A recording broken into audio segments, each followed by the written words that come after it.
Sasa namwita Mheshimiwa Deogratus Ndejembi, Waziri wa Nishati, kwa ajili ya kuwasilisha makadirio ya mapato na matumizi ya Wizara ya Nishati kwa mwaka wa fedha 26/27.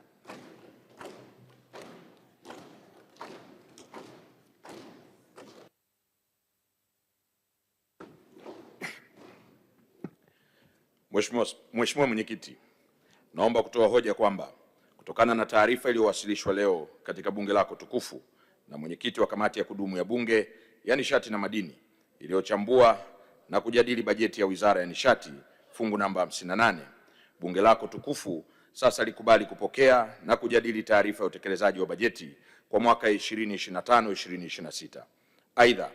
naomba bunge lako tukufu lijadili na kupitisha makadirio ya mapato na matumizi ya Wizara ya Nishati na taasisi zake kwa mwaka 2027. Mheshimiwa Mwenyekiti, awali ya yote napenda kutumia fursa hii kumshukuru Mwenyezi Mungu mwingi wa rehema kwa kutujalia afya njema na kuniwezesha kusimama mbele ya mkutano huu wa tatu wa bunge la 13 ili kuwasilisha makadirio ya mapato na matumizi ya wizara yangu ya nishati kwa mwaka 2026/2027. Mheshimiwa Mwenyekiti, kwa kuwa ni mara yangu ya kwanza kusimama mbele ya bunge lako tukufu kuwasilisha hotuba kipekee kumshukuru Mheshimiwa Dr. Samia Suluhu Hassan, Rais wa Jamhuri ya Muungano wa Tanzania, kwa kuniamini na kuniteua kuwa waziri wa wizara hii ya nishati. Naomba niseme kuwa uteuzi huu ni dhamana na heshima kubwa kwangu katika kusimamia na kuendeleza sekta ya nishati ambayo ni kichocheo cha ukuaji wa sekta nyingine za kiuchumi na kijamii, maendeleo ya taifa na wananchi kwa ujumla.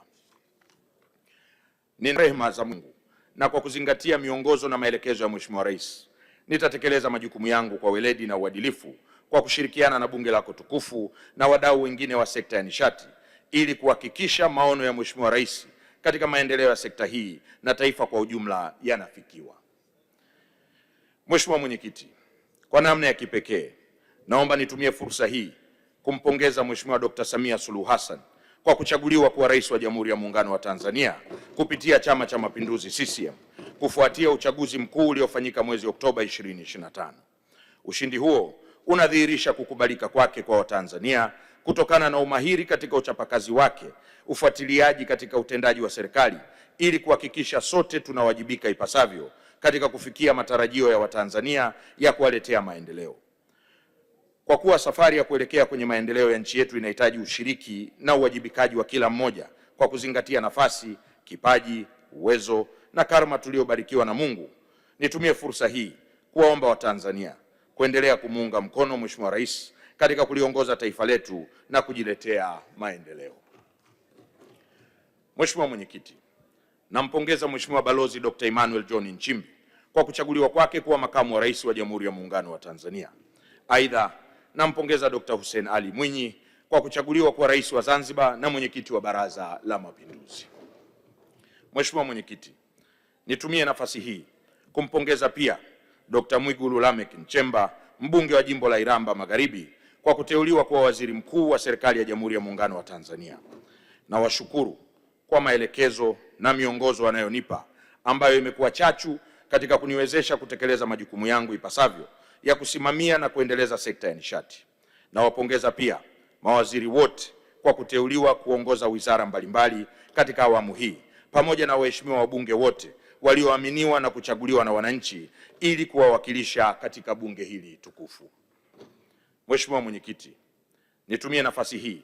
kuwapongeza wenye viti wa bunge kiwemo wewe Mheshimiwa Najma Murtaza Giga, mbunge wa viti maalum, Mheshimiwa Deodatus Philip Mwanyika, mbunge wa Njombe mjini, na Mheshimiwa Cecilia Daniel Pareso, mbunge wa viti maalum, kwa kuchaguliwa kuwa wenye viti wa bunge hili. Tunawaombea kwa Mwenyezi Mungu aendelee kuwapa hekima na afya njema katika kutekeleza majukumu yenu ya kuwatumikia wananchi kupitia bunge hili. Nampongeza Mheshimiwa Subira Hamisi Mgalu, mbunge wa jimbo la Bagamoyo, kwa kuchaguliwa kuwa mwenyekiti wa kamati ya kudumu ya Bunge ya Nishati na Madini, na Mheshimiwa Simon Songe Lusengekile, mbunge wa jimbo la Busega, kwa kuchaguliwa kuwa makamu mwenyekiti wa kamati hiyo. Aidha, na washukuru wajumbe wote wa kamati ya kudumu ya Bunge ya Nishati na Madini kwa ushauri na maono yao katika kuendeleza na kusimamia sekta ya nishati. Naishukuru kamati kwa kupokea, kujadili na hatimaye kupitisha makadirio ya mapato na matumizi ya wizara yangu kwa mwaka 2026-2027 tarehe 24 Machi 2026. Na nitumie fursa hii kuahidi kuwa wizara itazingatia ushauri na mapendekezo yaliyotolewa na kamati kwa maendeleo ya sekta hii muhimu katika ukuaji wa sekta nyingine za kiuchumi na kijamii. Mheshimiwa Mwenyekiti, nimshukuru pia Katibu wa Bunge ndugu Baraka I. Leonard, makatibu wa kamati na watumishi wote wa ofisi ya Bunge kwa ushirikiano mkubwa wanaotupatia katika kufanikisha utekelezaji wa majukumu ya wizara. Mheshimiwa Mwenyekiti, sina budi kuwashukuru kwa dhati viongozi wenzangu Wizara ya Nishati, Mheshimiwa Salome Wycliffe Makamba, mbunge wa viti maalum, naibu waziri wa Wizara ya Nishati, Mhandisi Felichismi Mramba, katibu mkuu anayeshughulikia masuala ya umeme na nishati jadidifu, na Dr. James Mataragio, katibu mkuu anayeshughulikia masuala ya mafuta na gesi asilia, kwa umahiri na umakini wao katika utekelezaji wa majukumu ya wizara pamoja na ushirikiano mkubwa wanaonipa katika kutekeleza majukumu tuliyokasimiwa na taifa letu. Niwashukuru pia makamishna, wakurugenzi, wakuu wa vitengo, wenye viti na wajumbe wa bodi za taasisi zilizo chini ya wizara, wakuu wa taasisi zilizo chini ya wizara na watumishi wote wa wizara na taasisi zake kwa ushirikiano wanaonipa pamoja na kutekeleza kikamilifu majukumu yao kwa kujituma na kuweka tija na ufanisi katika utendaji kazi wao. Mheshimiwa Mwenyekiti, nitumie nafasi hii kwa unyenyekevu mkubwa kuwashukuru wananchi wa jimbo la Chamwino kwa upendo, imani, uelewa na ushirikiano mkubwa wanaonipatia ambao umeniwezesha kutekeleza majukumu yangu ya kuwatumikia jimboni na kitaifa kwa mafanikio kupitia bunge lako tukufu. Niwaahidi wananchi wa jimbo la Chamwino utumishi uliotukuka katika kipindi chote nitakachokuwa nikiwawakilisha katika bunge hili tukufu, na kwamba tutaendelea kushirikiana bega kwa bega katika kuhakikisha changamoto zilizopo zinapatiwa ufumbuzi na jimbo linapiga hatua kubwa za maendeleo. Aidha, nimshukuru mke wangu mpendwa Bi Subira Rajabu pamoja na wanangu wote wapendwa kwa uvumilivu na ushirikiano mkubwa wanaonipa katika kutekeleza majukumu yangu ya kijimbo na kitaifa. Mheshimiwa Mwenyekiti, kwa masikitiko makubwa napenda kutoa pole kwako, bunge lako tukufu likiongozwa na Mheshimiwa Musa Azan Zungu, mbunge wa Ilala na spika wa bunge hili. Nitoe pole kwa familia, ndugu, jamaa na wananchi kwa ujumla kwa kuondokewa na wapendwa wetu Mheshimiwa Jenista Joakim Mhagama aliyekuwa mbunge wa jimbo la Peramiho, Mheshimiwa Halima Idi Nassor aliyekuwa mbunge wa viti maalum, na Mheshimiwa William Vangimembe Lukuvi aliyekuwa waziri wa nchi ofisi ya waziri mkuu, sera, bunge, uratibu na wenye ulemavu, na mbunge wa jimbo la Isimani. Wakati wote tutaendelea kuwakumbuka na kuenzi mchango yao katika maendeleo ya taifa letu. Tunamwomba Mwenyezi Mungu azilaze roho za marehemu mahala pema peponi. Amina. Mheshimiwa Mwenyekiti, nitumie fursa hii pia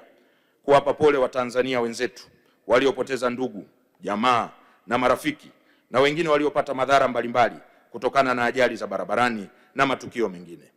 Ninamwomba Mwenyezi Mungu awape subira waliopoteza ndugu zao, majeruhi wapone haraka na marehemu wote wapumzike kwa amani. Amina.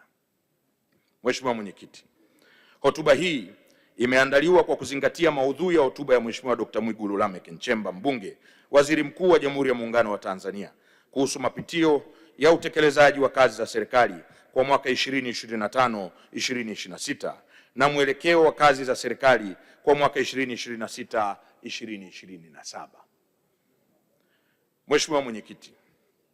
maendeleo ya taifa lolote yanahitaji uhakika wa upatikanaji wa nishati kwa gharama nafuu. Ni kwa muktadha huo, Dira ya Taifa ya Maendeleo 2050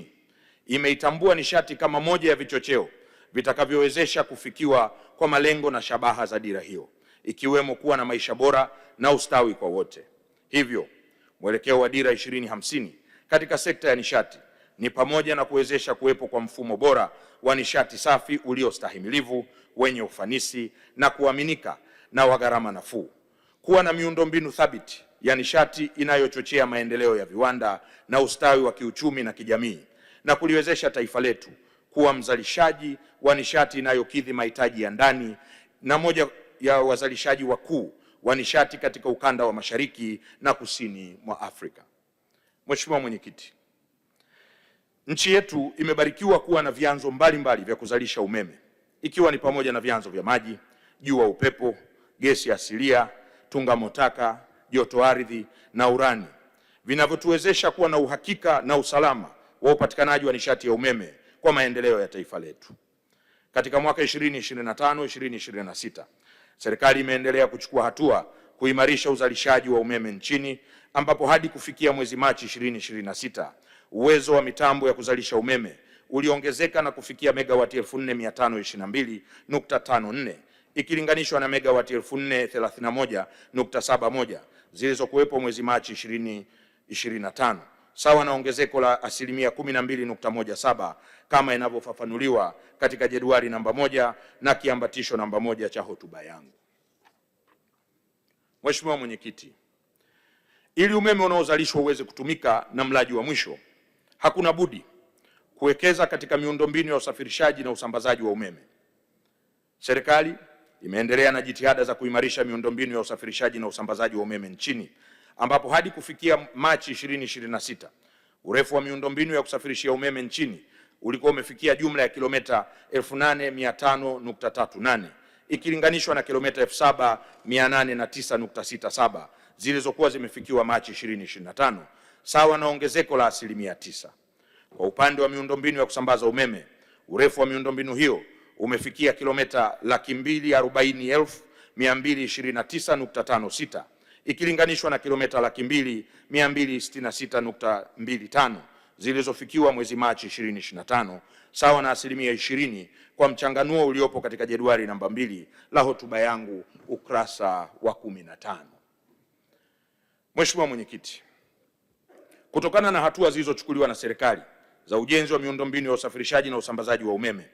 kiwango cha upatikanaji wa umeme nchini, yani accessibility, kimeendelea kuongezeka kutoka wastani wa asilimia 78.4 mwaka 2020 na kufikia wastani wa asilimia 85.5. Aidha, kiwango cha wananchi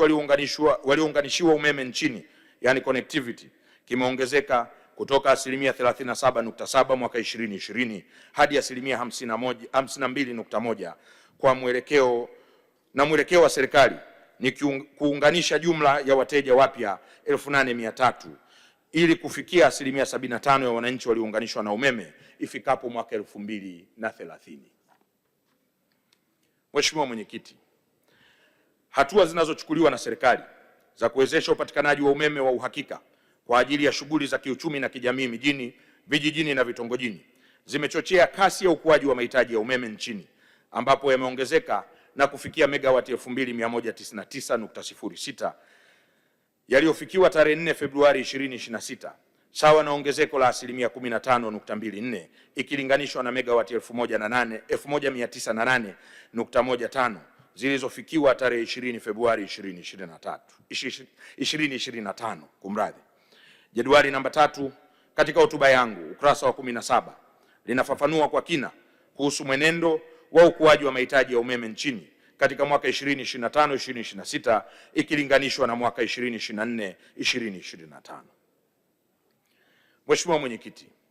sambamba na kuimarika kwa upatikanaji wa umeme nchini, nchi yetu pia imeendelea kuwa na uhakika wa upatikanaji wa bidhaa ya mafuta ya petroli, yani petroli, diesel, mafuta ya taa na mafuta ya ndege, pamoja na kuwepo na changamoto za upatikanaji wa bidhaa hizi na kuongezeka kwa gharama za upatikanaji wake kilichosababishwa na vita baina ya Marekani, Israel na Iran. Vita hiyo imesababisha kufungwa kwa mlango bahari wa Hormuz, yani Strait of Hormuz, unaopitisha zaidi ya asilimia 20 ya mafuta yote duniani, kuathiri visima vya mafuta, mitambo ya kuchakata mafuta ghafi, yani refineries, na maghala ya kuhifadhi mafuta, na hivyo kuathiri mnyororo mzima wa upatikanaji wa mafuta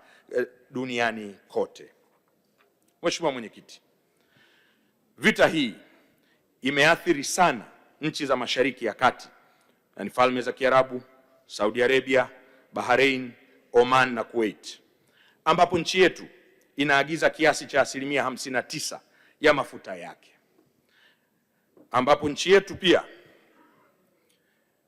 inaagiza kiasi cha 41% ya mafuta kilichosalia kinatokea nchini India, ambapo pia na wao hutegemea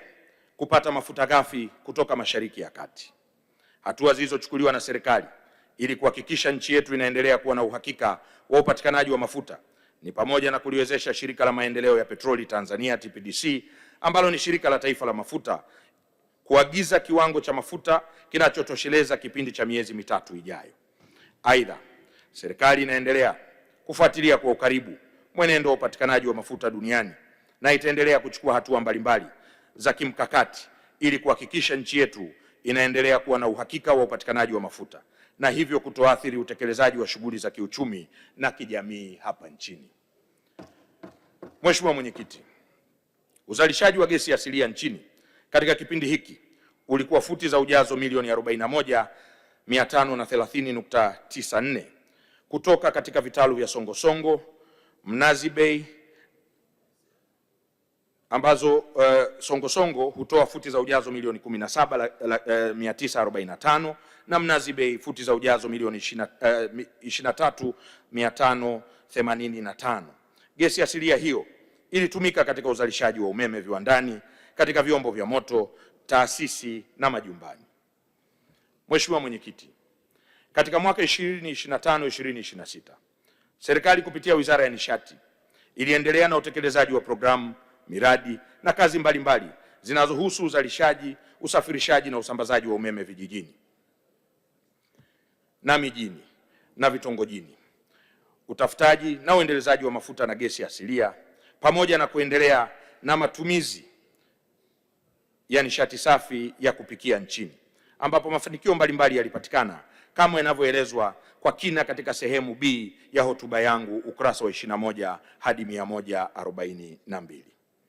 Mheshimiwa Mwenyekiti, Wizara ya Nishati kwa mwaka 2025-2026 iliidhinishiwa kutumia jumla ya shilingi trilioni 1 bilioni 965 milioni 745,445 elfu, ambapo shilingi trilioni 1 bilioni 886 milioni 513,219 elfu sawa na asilimia 95.97 ya bajeti yote ya wizara ni kwa ajili ya miradi ya maendeleo, na shilingi bilioni 79 milioni 232,226 elfu sawa na asilimia 4.03 ni kwa ajili ya matumizi ya kawaida. Mheshimiwa Mwenyekiti, hadi mwishoni mwa Machi 2026 wizara ilipokea jumla ya shilingi trilioni 1 bilioni 282 milioni 833,545,238 ambapo shilingi bilioni 17 milioni 281,222,461 ni kwa ajili ya matumizi ya kawaida na shilingi trilioni 1 bilioni 265 milioni 552,322,777 ni kwa ajili ya miradi ya maendeleo. Mheshimiwa Mwenyekiti, katika mwaka 2025-2026 serikali iliendelea na utekelezaji wa miradi ya uzalishaji, usafirishaji na usambazaji wa umeme ili kuhakikisha nchi yetu inaendelea kuwa na umeme wa kutosha na wa uhakika kwa ajili ya maendeleo ya kiuchumi na kijamii, ambapo utekelezaji ulikuwa kama ifuatavyo: uzalishaji wa umeme kupitia mradi wa kuzalisha umeme wa Julius Nyerere wa megawati 2115 uliendelea kupitia mitambo yote 9 ya uzalishaji kwa kuzingatia mahitaji ya umeme uliopo. Awamu ya kwanza ya utekelezaji wa mradi wa kuzalisha umeme wa jua mkoani Shinyanga megawati 150 iliyohusisha uzalishaji wa megawati 50 ilikamilika na umeme huo umeingizwa kwenye gridi ya taifa. Aidha, mradi huu ni wa kihistoria kwani ni wa kwanza kutekelezwa na serikali kati ya miradi ya kuzalisha umeme kwa kutumia chanzo cha nishati jua, hivyo umewezesha kuongezeka wigo wa vyanzo mbalimbali vya kuzalisha umeme hapa nchini. Utekelezaji wa mradi wa kuzalisha umeme wa kutumia maji wa Malagarasi megawati 49.5 uliendelea, ambapo upande wa ujenzi wa kituo cha uzalishaji umeme umefikia asilimia 23.73. Aidha, serikali imekamilisha ujenzi wa njia ya kusafirishia umeme ya msongo wa kilovolti 132 yenye urefu wa kilomita 54 kutoka Maragarasi hadi Kidahwe, pamoja na kusambaza umeme katika vitongoji 18 vilivyomo ndani ya vijiji 7 vilivyopitiwa na mradi, ambapo jumla ya wateja 750 zikiwemo shule, vituo vya afya na kaya wamenufaika na mradi huu.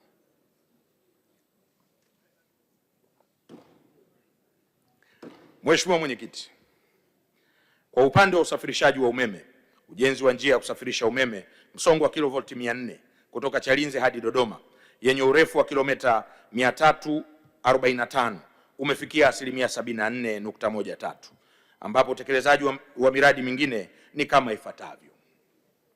Mradi wa ujenzi wa njia ya kusafirishia umeme msongo wa kilovolti 400 kutoka Iringa hadi Sumbawanga kupitia Mbeya na Tunduma yenye urefu wa kilomita 616.5 pamoja na ujenzi wa vituo vya kupoza umeme katika maeneo ya Iringa, Kisada, Iganjo, Tunduma na Sumbawanga umefikia asilimia 77.06.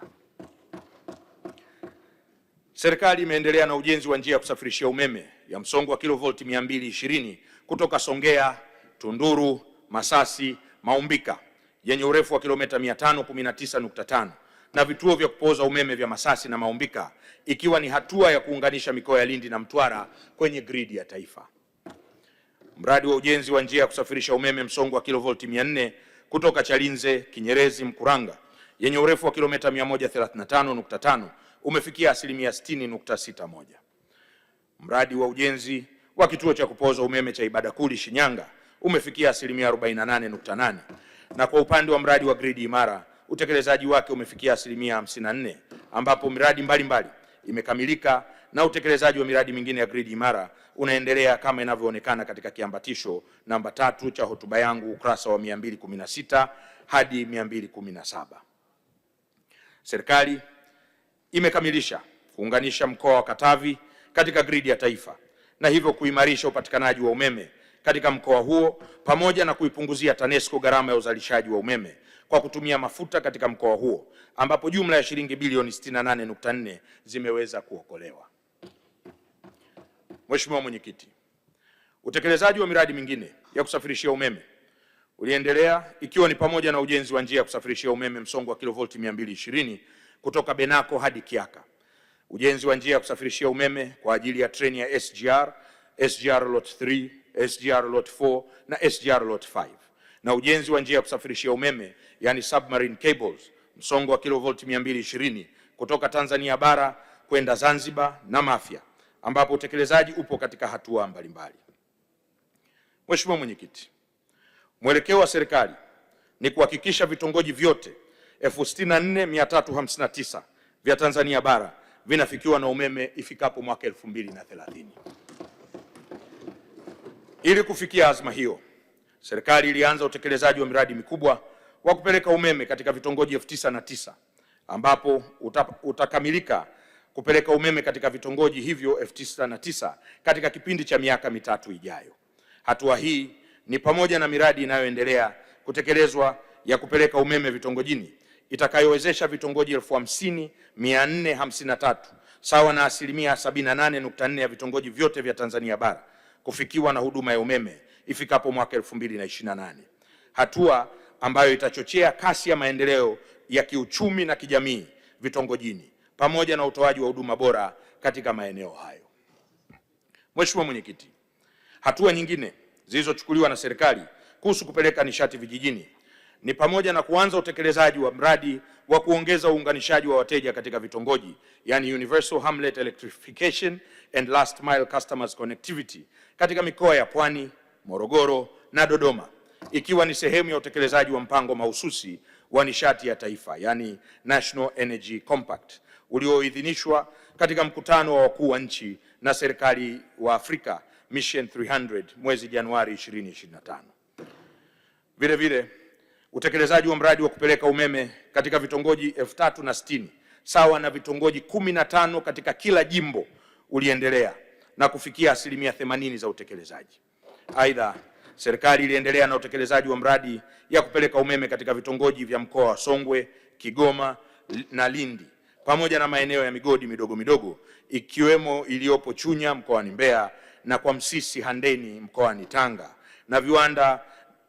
na kilimo katika mkoa wa Ruvuma, Njombe, Mbeya na Rukwa ili kuchochea shughuli za kiuchumi katika mikoa hiyo ambapo utekelezaji upo katika hatua mbalimbali. Mheshimiwa Mwenyekiti, katika kuhakikisha kuwa maeneo yaliyo mbali na gridi ya taifa yanafikiwa na huduma za umeme, serikali kupitia REA iliendelea na utekelezaji wa mradi wa kusambaza mifumo ya jua inayojitegemea yani Solar Home Systems SH katika makazi 20,000 katika visiwa vidogo 143 vilivyopo katika bahari ya Hindi, ziwa Victoria na ziwa Tanganyika, ambapo hadi Machi 2026 jumla ya makazi 1,302 yalikuwa yamefungiwa mifumo hiyo. Mheshimiwa Mwenyekiti, serikali kupitia Wizara ya Nishati kwa kushirikiana na wadau mbalimbali inaendelea na utekelezaji wa mkakati wa taifa wa matumizi ya nishati safi ya kupikia wa mwaka 2024-2034 uliozinduliwa mwezi Mei 2024 wenye lengo la kuhakikisha angalau 80% ya Watanzania wawe wanatumia nishati safi ya kupikia ifikapo mwaka 2034. Mheshimiwa Mwenyekiti, hatua zilizochukuliwa ni pamoja na kuendelea kutoa elimu kwa umma kuhusu umuhimu wa matumizi ya nishati safi ya kupikia kiafya na kimazingira na kuwezesha upatikanaji wa nishati safi ya kupikia kwa wananchi na katika taasisi hususan zinazohudumia watu zaidi ya 100. Mheshimiwa Mwenyekiti, kutokana na hatua zilizochukuliwa na serikali, matumizi ya nishati safi ya kupikia yameendelea kuimarika kutoka 6.9% mwaka 2021 hadi kufikia 28.6% ya Watanzania wenye nishati safi ya kupikia mwaka 2025, hatua ambayo imechangia katika kupunguza uharibifu wa mazingira dhidi ya matumizi ya kuni na mkaa kwa ajili ya kupikia na pia kulinda afya za wananchi dhidi ya matumizi ya nishati zisizo safi za kupikia. Kwa namna ya kipekee, nitumie fursa hii kumshukuru na kumpongeza Mheshimiwa Dr. Samia Suluhu Hassan, Rais wa Jamhuri ya Muungano wa Tanzania, kwa maono na uongozi wake uliotuwezesha kuwa na mwelekeo huu wa kitaifa wa kuhakikisha wananchi wetu wanatumia nishati safi ya kupikia, ajenda ambayo imempa heshima ya kuwa kinara wa nishati safi ya kupikia barani Afrika na kimataifa. Mheshimiwa Mwenyekiti, katika mwaka 2025-2026 serikali iliendelea kutekeleza miradi ya utafutaji, uendelezaji na uzalishaji wa gesi asilia katika vitalu mbalimbali ikiwemo Mnazi Bay, Songosongo, Mnazi Bay Kaskazini, EAS Wembere, Lindi Mtwara na Songosongo Magharibi, ambapo utekelezaji upo katika hatua mbalimbali kama inavyoonekana katika sehemu B2 ya hotuba yangu ukurasa wa 84 hadi 92. Aidha, maandalizi ya uzalishaji wa gesi asilia katika kitalu cha Ruvuma eneo la Ntoria mkoani Mtwara yanaendelea kwa kuanza ujenzi wa bomba la kusafirisha gesi asilia lenye urefu wa kilomita 34.20 kutoka Ntoria hadi kiwanda cha kuchakata gesi asilia cha Madimba na kufanya maandalizi ya uchorongaji wa kisima cha uzalishaji cha Chikumbi 1. Mradi huu unatarajiwa kukamilika mwezi Septemba 2026 na kuwezesha uzalishaji wa gesi asilia kiasi cha futi za ujazo milioni 40 hadi 60 kwa siku kwa kuanzia, na uzalishaji kuongezeka hadi kufikia ujazo wa milioni 140 kwa siku kadri utekelezaji utakavyoendelea. Mheshimiwa Mwenyekiti, majadiliano baina ya serikali na wawekezaji kuhusu utekelezaji wa mradi wa kuchakata na kusindika gesi asilia kuwa kimiminika yani liquefied natural gas LNG iliyogunduliwa katika vitalu namba 1, 2 na 4 vilivyopo katika kina kirefu cha bahari yanaendelea katika mwaka 2025-2026 ambapo hadi Machi 2026 serikali na wawekezaji wa mradi walifikia makubaliano katika maeneo mbalimbali ya mradi huo ikiwemo katika maeneo ya kibiashara na kikodi. Kwa sasa majadiliano hayo yapo katika hatua za ukamilishwaji wa masuala ya kisheria kwa upande zote mbili za majadiliano, ambapo kwa upande wa serikali swala hilo linaratibiwa na ofisi ya mwanasheria mkuu wa serikali. Aidha, serikali imekwisha toa eneo la mradi baada ya kukamilika kwa taratibu za ulipaji wa fidia kwa wananchi na pia imeendelea kutekeleza miradi ya uwajibikaji kwa jamii yani CSR kwa kushirikiana na wabia wa mradi ikiwemo ujenzi wa shule ya msingi ya Likongo mkoani Lindi. Mheshimiwa Mwenyekiti, serikali imeendelea kuchukua hatua za kuimarisha matumizi ya gesi asilia katika vyombo vya moto, katika viwanda taasisi na majumbani, ikiwa ni hatua ya kuhakikisha nishati hii ya asili ambayo nchi yetu imebarikiwa inatumiwa ipasavyo katika maendeleo ya taifa letu na wananchi kwa ujumla. Serikali kwa kushirikiana na sekta binafsi tayari imewezesha ujenzi wa vituo 18 vya gesi iliyosindiliwa, yani compressed natural gas CNG, kwa ajili ya matumizi ya vyombo vya moto ikilinganishwa na vituo 9 vilivyokuwepo mwezi Aprili 2025,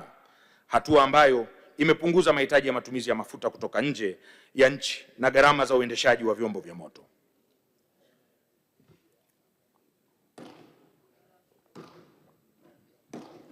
Aidha, kupitia uhamasishaji mkubwa wa matumizi ya gesi asilia unaofanywa na serikali, sekta binafsi imeendelea kuwekeza katika karakana za kufunga mfumo wa matumizi ya gesi asilia kwenye vyombo vya usafiri, ambapo hadi sasa kuna jumla ya karakana 13, hatua ambayo imepunguza gharama za uwekaji wa mifumo ya matumizi ya gesi asilia kwenye magari. Vile vile, serikali kupitia TPDC imejenga karakana na kuikabidhi kwa Chuo Kikuu cha Dar es Salaam, ambapo pamoja na kazi ya kuweka mifumo ya matumizi ya gesi kwenye vyombo vya usafiri, karakana hiyo imekuwa sehemu ya mafunzo ya kuandaa vijana watakaoongoza kuwa wataalam wa eneo hili watakaoweza kujiajiri na kuongeza karakana binafsi nyingi zaidi. Mheshimiwa Mwenyekiti, katika kuhakikisha kuwa usambazaji wa CNG unafika maeneo mengi ya nchi, serikali kupitia TPDC ipo katika hatua za ununuzi wa vituo 5 vya CNG vinavyohamishika, yani mobile CNG stations, ambapo utengenezaji wa vituo hivyo unaendelea. Vituo hivyo vinatarajiwa kuwekwa katika mikoa ya Dar es Salaam, Morogoro na Dodoma kwa awamu ya kwanza na mikoa ya Arusha, Tanga na Kilimanjaro kwa awamu ya pili. Aidha, katika kuhakikisha kuwa gesi asilia inafika maeneo mbalimbali ya nchi yaliyo mbali na miundombinu ya gesi asilia, kwa sasa serikali kupitia TPDC imeingia makubaliano ya awali na kampuni binafsi 6 kwa ajili ya uendelezaji wa mradi ya mini LNG nchini ili kuhakikisha matumizi ya gesi asilia yanafika katika maeneo mengi zaidi. Mheshimiwa Mwenyekiti, ikiwa ni hatua ya kuimarisha usambazaji wa gesi asilia katika maeneo ya kongani ya viwanda Zegereni, Kibaha, katika viwanda vilivyopo Mlandizi na bandari kavu ya Kwala, serikali kupitia TPDC imeanza maandalizi ya ujenzi wa bomba la kusafirishia gesi asilia kutoka Kinyerezi, Dar es Salaam hadi Chalinze, Pwani, ambapo kwa sasa mshauri mwelekezi anaendelea na kazi ya upembuzi wa kina wa njia ya kupitisha bomba hilo. Mheshimiwa Mwenyekiti, utekelezaji wa mradi wa bomba la kusafirishia mafuta ghafi kutoka Hoima, Uganda hadi Chongoleani, Tanga uliendelea katika mwaka 2025-2026 ambapo kwa ujumla umefikia 82.6%. Aidha, serikali iliendelea kuimarisha miundombinu ya kuhifadhi mafuta nchini ikiwa ni pamoja na ujenzi wa maghala mapya ya kupokea mafuta kwa pamoja, yani single receiving terminals SRT, na hifadhi ya kimkakati ya mafuta, yani strategic petroleum reserve SPR, katika eneo la Kigamboni kupitia mamlaka ya bandari Tanzania TPA. Jiwe la msingi la ujenzi wa maghala hayo liliwekwa na Mheshimiwa Dr. Samia Suluhu Hassan, Rais wa Jamhuri ya Muungano wa Tanzania mnamo mwezi Machi 2026. Mheshimiwa Mwenyekiti, serikali iliendelea kutekeleza jukumu la kudhibiti wa shughuli za mkondo wa juu wa petroli kupitia mamlaka ya udhibiti mkondo wa juu wa petroli PURA, pamoja na udhibiti wa mkondo wa kati na chini, usafirishaji, uhifadhi na usambazaji kupitia mamlaka ya udhibiti wa huduma za nishati na maji EWURA, ili kuhakikisha shughuli za sekta ya nishati zinaendelea kuwa kwa kuzingatia sheria na taratibu zilizopo pamoja na utoaji wa huduma bora kwa wananchi. Hatua zilizochukuliwa na mafanikio yaliyopatikana ni kama inavyoonekana katika sehemu ya B3 ya hotuba yangu, ukurasa wa 106 hadi 127. Mheshimiwa Mwenyekiti, baada ya kutoa taarifa kuhusu hatua iliyofikiwa katika utekelezaji wa bajeti ya wizara ya mwaka 25-26 na mafanikio yaliyopatikana katika kipindi hicho katika sekta ya nishati, naomba sasa kuwasilisha mpango wa bajeti kwa mwaka 26-27.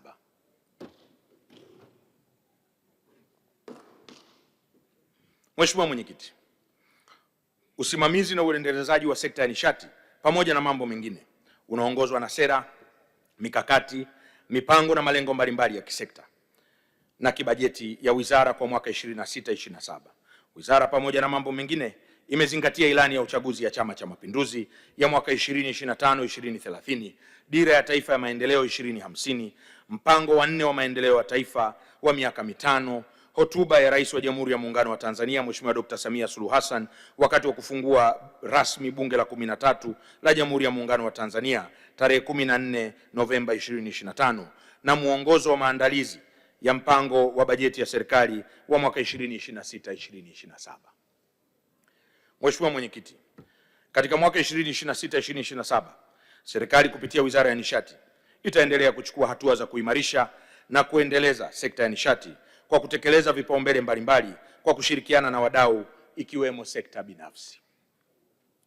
Vipaumbele vitakavyotekelezwa ni pamoja na kuimarisha uzalishaji, usafirishaji na usambazaji wa umeme ikiwemo kuunganisha mikoa ya Rukwa, Kagera, Lindi na Mtwara katika gridi ya taifa, kuongeza kasi ya kuunganisha umeme kwa wananchi ili kuchochea ukuaji wa shughuli za kiuchumi na kijamii, kuendelea kutekeleza miradi ya kuimarisha gridi ya taifa, yani National Grid Stabilization Project Grid Imara, ili kuwezesha upatikanaji wa umeme wa uhakika nchini, kufanya matengenezo na ukarabati wa miundombinu ya uzalishaji, usafirishaji na usambazaji wa umeme, na kuendelea na usambazaji wa umeme katika vitongoji ikiwemo kwenye shughuli za kiuchumi na kijamii katika maeneo hayo,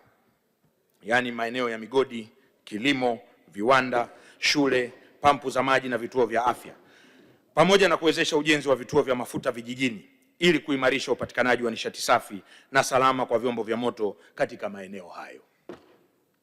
Mheshimiwa Mwenyekiti, serikali pia itaendelea kukuza matumizi ya nishati safi ya kupikia kwa kuendelea kutekeleza mkakati wa taifa wa matumizi ya nishati safi ya kupikia wa 2024-2030 na mpango mahususi wa taifa wa nishati wa mwaka 2025-2030, yani National Energy Compact, na kuimarisha uzalishaji wa gesi asilia kwa kutekeleza miradi ya utafutaji na uendelezaji wa nishati hiyo ikiwemo mradi wa kuchakata na kusindika gesi asilia kuwa kimiminika,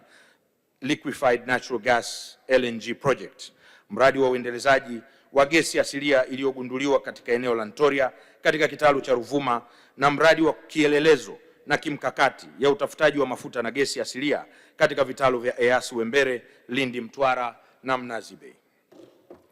Maeneo mengine ya kipaumbele ni kuimarisha upatikanaji wa gesi asilia kwa ajili ya vyombo vya moto, yani CNG, viwandani, katika taasisi na majumbani, pamoja na kuendelea na majadiliano ya kibiashara ya nishati hiyo na nchi nyingine ikiwemo Kenya na Uganda. Mheshimiwa Mwenyekiti, kama nilivyofafanua awali, pamoja na changamoto zinazotokana na vita ambayo zinaathiri upatikanaji wa bidhaa ya mafuta duniani, serikali itaendelea kufuatilia kwa karibu hali ya upatikanaji wa mafuta duniani na kuchukua hatua stahiki ili kuhakikisha taifa letu linaendelea kuwa na uhakika wa upatikanaji wa bidhaa hizo ambazo ni muhimu katika ukuaji wa uchumi wa nchi, usafiri na usafirishaji. Vile vile, jitihada zitaelekezwa katika ujenzi wa miundombinu ya uhifadhi na usafirishaji wa bidhaa ya mafuta ya petroli ndani na nje ya nchi na kutekeleza shughuli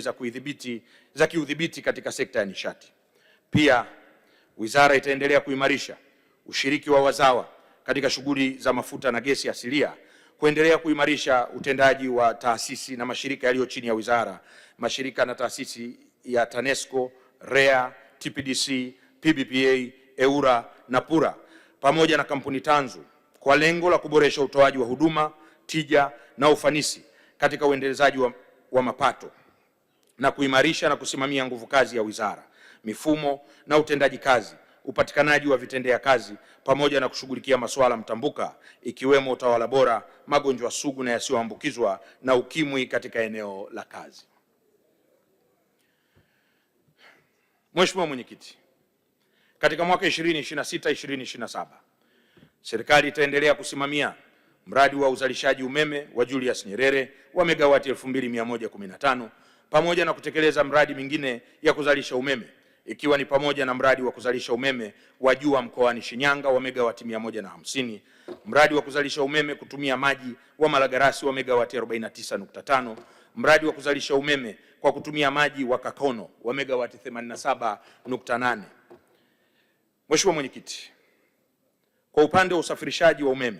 serikali itaendelea na ujenzi wa njia ya kusafirisha umeme wa msongo wa kilovolti 400 kutoka Iringa hadi Sumbawanga kupitia Mbeya na Tunduma, ujenzi wa njia ya kusafirisha umeme msongo wa kilovolti 400 kutoka Chalinze hadi Dodoma na ujenzi wa njia ya kusafirishia umeme ya msongo wa kilovolti 220 kutoka Songea, Tunduru, Masasi hadi Maumbika. Aidha, serikali itaendelea pia na ujenzi wa njia ya kusafirisha umeme msongo wa kilovolti 400 kutoka Chalinze, Kinyerezi, Mkuranga, ujenzi wa kituo cha kupoza umeme cha Ibadakuli pamoja na utekelezaji wa mradi wa gridi imara. Mheshimiwa Mwenyekiti, serikali kupitia REA itaendelea kutekeleza miradi wa kipaumbele wa umeme katika vitongoji awamu ya pili B inayohusisha kupeleka umeme katika vitongoji 9,009, mradi wa kupeleka umeme katika vitongoji awamu ya pili A inayohusisha kupeleka umeme katika vitongoji 3,060 vya majimbo yote ya uchaguzi ya Tanzania bara. Vile vile serikali itaendelea kutekeleza mradi wa kuunganisha wateja vitongojini, yani Universal Hamlet Electrification and Last Mile Customers Connection, pamoja na mradi wa ufungaji wa mifumo ya umeme jua visiwani, yani Island Densification Project. Aidha, serikali kupitia REA itaendelea kuhamasisha na kuwezesha wananchi kutumia nishati ya umeme vijijini katika shughuli za kiuchumi, ikiwemo uchakataji wa mazao ya kilimo, umwagiliaji, uvuvi, viwanda vidogo vidogo, migodi, biashara na utoaji wa huduma. Mheshimiwa Mwenyekiti, taarifa ya kina kuhusu miradi ya uzalishaji, usafirishaji na usambazaji wa umeme pamoja na nishati vijijini iliyopangwa kutekelezwa katika mwaka 2026-2027 ni kama inavyoonekana katika sehemu ya C1 ya hotuba yangu, ukurasa wa 148 hadi 176. Mheshimiwa Mwenyekiti, serikali kwa kushirikiana na wadau mbalimbali wa ndani na nje ya nchi itaendelea kutekeleza mkakati wa taifa wa matumizi ya nishati safi ya kupikia wa mwaka 2024-2034 ambapo mkazo utaelekezwa katika kuziwezesha kaya na taasisi zinazohudumia chakula kwa zaidi ya watu 100 kwa siku kutumia nishati safi ya kupikia kwa kutatua vikwazo na changamoto zilizopo. Mheshimiwa Mwenyekiti, serikali katika mwaka 2026-2027 itaendelea na kazi ya utafutaji, uendelezaji na uzalishaji wa gesi asilia katika vitalu mbalimbali, kukamilisha majadiliano baina ya serikali na wawekezaji na kuandaa mikataba ya utekelezaji wa mradi wa kuchakata na kusindika gesi asilia kuwa kimiminika, yani liquefied natural gas LNG, pamoja na kujenga miundombinu ya uchakataji, usafirishaji na uhifadhi wa mafuta na gesi asilia. Aidha, serikali kwa kushirikiana na sekta binafsi itaendelea na usambazaji wa gesi asilia kwa ajili ya matumizi mbalimbali, ikiwa ni pamoja na kujenga vituo vya CNG katika mikoa mbalimbali nchini na kusambaza gesi asilia majumbani, katika viwanda na taasisi, ili kuchochea kasi ya matumizi ya nishati hiyo inayozalishwa hapa nchini. Mheshimiwa Mwenyekiti, nia na mwelekeo wa serikali ni kuhakikisha nchi yetu inaendelea kuwa na uhakika wa upatikanaji wa bidhaa ya petroli ili kutoathiri shughuli za kiuchumi na hivyo kupitia usafiri na usafirishaji wa bidhaa na huduma. Hivyo naomba niendelee kutumia fursa hii kulitaarifu bunge lako tukufu kuwa serikali kwa kushirikiana na wadau itaendelea kutekeleza mkakati mbalimbali itakayotuhakikishia upatikanaji wa bidhaa ya petroli nchini pamoja na changamoto zilizopo duniani, ikiwemo vita na migogoro mbalimbali inayoathiri mnyororo wa upatikanaji wa bidhaa hizo. Mheshimiwa Mwenyekiti, sehemu C2 ya hotuba yangu, ukurasa wa 182 hadi 199 inafafanua kwa kina kuhusu kazi zilizopangwa kutekelezwa katika mwaka 2026-2027 kwa miradi mbalimbali itakayotekelezwa katika sekta ndogo ya mafuta na gesi asilia. Mheshimiwa Mwenyekiti, mafanikio yaliyopatikana katika mwaka 2025-2026 yalichangiwa pia na ushirikiano ambao wizara iliupata kutoka kwa wadau mbalimbali. Kwa niaba ya serikali, napenda kuwashukuru washirika wa maendeleo, jumuiya na nchi wahisani ambao wameendelea kutoa michango yao katika kufanikisha utekelezaji wa shughuli mbalimbali za wizara. Napenda kutambua mchango wa Benki ya Maendeleo ya Afrika AfDB, Benki ya Dunia World Bank, Abu Dhabi Development Cooperation Fund, EDCF ya Korea, Exim Bank ya China, KfW ya Ujerumani, OPEC Fund for International Development, Swiss Fund, Swede Fund, SIDA ya Sweden, Saudi Arabia Fund for Development SFD, Shirika la Maendeleo la Ufaransa AFD, Shirika la Maendeleo la Umoja wa Mataifa UNDP na Umoja wa Ulaya EU. Mashirika mengine ni shirika la maendeleo la kimataifa la Japan, JICA, shirika la mitaji ya maendeleo la Umoja wa Mataifa UNCDF, Geothermal Risk Mitigation Facility, Arab Bank for Economic Development in Africa BADEA, shirika la fedha duniani IMF, shirika la Umoja wa Mataifa la maendeleo ya viwanda UNIDO, shirika la maendeleo la Canada SIDA, pamoja na shirika la maendeleo la Uingereza UKAID. Mheshimiwa Mwenyekiti, nitumie fursa hii pia kuzishukuru kwa dhati serikali za Afrika Kusini, Algeria, Angola, Burundi, Canada, China, Ethiopia, Falme za Kiarabu, Japan, India, Indonesia, Jamhuri ya Kidemokrasia ya Kongo, Kenya, Korea Kusini, Malawi, Misri, Morocco, Msumbiji, Namibia, Norway, Oman, Rwanda, Saudi Arabia, Sweden, Ufaransa, Uganda, Uingereza, Ujerumani, Urusi, Zambia na nchi nyingine kwa kuendelea kushirikiana na Tanzania katika kuendeleza sekta ya nishati. Nazishukuru pia Jumuiya za Afrika Mashariki, Jumuiya ya Maendeleo ya Kusini mwa Afrika SADC na Umoja wa Afrika AU kwa ushirikiano katika masuala ya kikanda yanayohusu uendelezaji wa sekta ya nishati. Nizishukuru pia kampuni za Equinor Tanzania AS, Shell Exploration and Production T Limited, Exxon Mobil na Ophir Energy kwa ushirikiano zinazotupatia katika kufanikisha utekelezaji wa mradi wa kuchakata na kusindika gesi asilia kuwa kimiminika, yani liquefied natural gas LNG. Mheshimiwa Mwenyekiti, napenda kutumia hotuba yangu kwa kuliarifu bunge lako tukufu kuwa Wizara ya Nishati katika mwaka 2026-2027 itaendelea kuchukua hatua za kuhakikisha nchi yetu inaendelea kuwa na umeme wa kutosha unaokidhi mahitaji ya ndani na ziada itakayoweza kuuzwa nje ya nchi na kutupatia fedha za kigeni, kuimarisha upatikanaji wa umeme wa uhakika vijijini, mijini na vitongojini na kuimarisha matumizi ya nishati safi ya kupikia nchini. Aidha, mkazo utaelekezwa katika shughuli za utafutaji, uendelezaji, uzalishaji na usambazaji wa mafuta na gesi asilia kuhakikisha nchi yetu inaendelea kuwa na uhakika wa upatikanaji wa bidhaa ya mafuta pamoja na ujenzi wa miundombinu ya kuhifadhi na kusambaza bidhaa hizo. Mheshimiwa Mwenyekiti, naomba kutoa hoja kwamba bunge lako tukufu sasa lijadili na kuidhinisha bajeti ya jumla ya shilingi trilioni 2 bilioni 525 milioni 401,129 kwa ajili ya matumizi ya Wizara ya Nishati na taasisi zake kwa mwaka 2026-2027. Mchanganuo wa fedha hizo ni kama ifuatavyo: shilingi trilioni 2 bilioni 462 milioni 364,436 sawa na 97.5% ya bajeti yote ya wizara ni kwa ajili ya miradi ya maendeleo. Kati ya fedha